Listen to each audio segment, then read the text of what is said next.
the 1970s hit different. From overnight fads to a national crisis that brought the country to its knees, we are counting down 10 experiences that defined an entire generation. Gadgets, blockbusters, dance floors, and gas lines. Each one earned its spot on this list for a reason. So which moment claims number one? Let us find out, starting at number 10 with a craze that had 25 million Americans chatting on the open highway. In the 10th place, CB radio mania swept across America's highways and back roads, turning every car and truck into a rolling radio station. By 1977, nearly 25 million CB sets were in use, as drivers picked up their FCC Class D licenses and invented a new language of 10 codes and quirky handles like Rubber Duck or Mama Bear. The 1975 hit song Convoy reached number one on the Billboard Hot 100, capturing the spirit of those rolling conversations. For a few wild years, anyone could join the open road chatter, making the CB radio not just a gadget, but a pop culture phenomenon that is still remembered for its slang, its sense of community, and the freedom of the open airwaves. Number 9.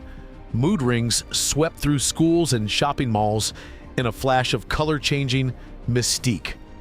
Marketed as jewelry that could reveal your emotions, these rings used a thermochromic liquid crystal, 12 different hues, shifting with the temperature of your skin. The science may have been shaky, but the marketing was pure gold. In just 1 year, mood rings racked up around $250 million in sales, with prices ranging from $5 at the drugstore counter to $45 for upscale versions. Inventor Marjorie B. Johnson filed the original patent in 1975, while designers like Josh Reynolds and Maris Ambatz helped turn the concept into a pop culture icon. For teenagers, swapping rings and decoding colors became a social ritual, even if the only thing the ring really measured was how warm your hands were. The mood ring's meteoric rise and equally sudden fade proved that in the 1970s, a little science and a lot of hype could turn a novelty into a nationwide craze. In 8th place, the Sony Walkman turned music into a private adventure. When it hit shelves in July 1979, the first model, the TPS L2, cost about $150, a hefty sum for a pocket-sized cassette player. But the promise was irresistible. Music anywhere, anytime, just for you. Early reviews called it a marvel, and by 1984, more than 50 million units had found their way into backpacks, purses, and the hands of commuters. The Walkman didn't just play tapes. It launched mixtape culture and made headphones a daily accessory. Suddenly, music wasn't just background noise, it was personal, portable, and a sign of the times. Number 7. Nothing says the 1970s family life quite like a wood-paneled station wagon parked in the driveway. These rolling living rooms, with names like the Ford Country Squire and Chevrolet Caprice Estate, ferried kids to soccer games and families to summer campgrounds. Between 1974 and 1976, station wagons made up about 20% of all new car sales in the United States. Nearly 1.4 million wagons sold each year.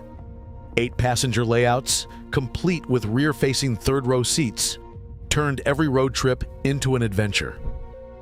The faux wood trim wasn't just a design choice, it became a symbol of suburban comfort and togetherness, leaving a mark on memories and family photo albums across the decade. Number 6. The pet rock craze turned a simple stone into the punchline of the decade and a runaway business success. In 1975, ad man Gary Dahl packaged smooth gray rocks in a cardboard box, complete with air holes and a tongue-in-cheek care manual, and sold them as the world's easiest pet. The joke landed hard. About 1.5 million pet rocks flew off shelves in just 6 months, each at $3.95, racking up roughly $6 million in sales. News outlets covered the absurdity coast to coast, and for one wild holiday season, Americans lined up to buy a rock with instructions. The pet rock was pure 1970s, a wink at consumer culture, a lesson in marketing, and proof that sometimes the best-selling gift is the one that makes everyone laugh. Number 5. Saturday morning cartoons turned living rooms into miniature theaters, drawing in nearly 20 million kids each week. From the moment the cereal box hit the table, ABC, CBS, and NBC rolled out 3 to 4 hour blocks packed with animated adventures. Shows like Scooby-Doo, Super Friends, and Schoolhouse Rock became appointment viewing, their theme songs echoing in households across the country. Nielsen ratings from the era confirm the scale. These were not just television shows, but a weekly ritual that united classmates and siblings alike.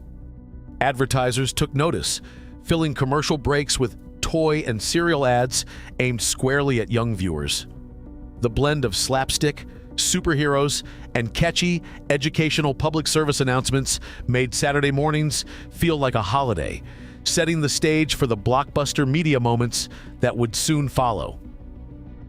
Number 4. Star Wars did not just blast onto movie screens, it rewrote the rules of Hollywood and childhood all at once. When the film premiered on May 25, 1977, lines wrapped around city blocks as fans waited for a ticket to another galaxy. The spectacle did not stop at the box office, where Star Wars raked in a staggering $775 million worldwide. The real revolution came with the toys. Thanks to a groundbreaking licensing deal, Kenner snagged the rights to produce action figures, launching a toy empire that would sell about 40 million figures and rack up over $100 million in sales by 1980. Parents scrambled to find elusive Luke Skywalkers and Darth Vaders, sometimes settling for an empty box with a promise to deliver the figures later. The film and its merchandise turned moviegoing into a year-round obsession and redefined what a blockbuster could be, an experience that lived on in bedrooms, backyards, and playgrounds long after the credits rolled. Coming to the top 3, arcades turned every shopping mall and pizza joint into a buzzing playground of lights and sound. The launch of Pong in 1972 kicked off a coin-operated craze, but it was Space Invaders in 1978 that sent things into overdrive, so much so that Japan actually faced a shortage of 100 yen coins because kids and adults alike couldn't stop playing. In the United States, arcade revenue soared from about $150 million in 1972 to more than $2.5 billion by 1978, as new games popped up faster than you could drop a quarter. Arcades became the first real social gaming spaces where friends gathered after school to chase high scores and strangers became rivals over a single joystick. The thrill wasn't just about the games, it was the energy of the crowd, the challenge of beating the machine, and the sense that something brand new was happening right in front of you. Before home consoles took over, the arcade was where interactive entertainment truly came alive, setting the stage for the communal experiences that would define the decade's next big obsessions. Number 2, disco culture set the pulse of the late 1970s, turning nightlife into a dazzling spectacle of sound, light, and style. The epicenter was Studio 54, which opened its doors in April 1977 and quickly became more than just a club.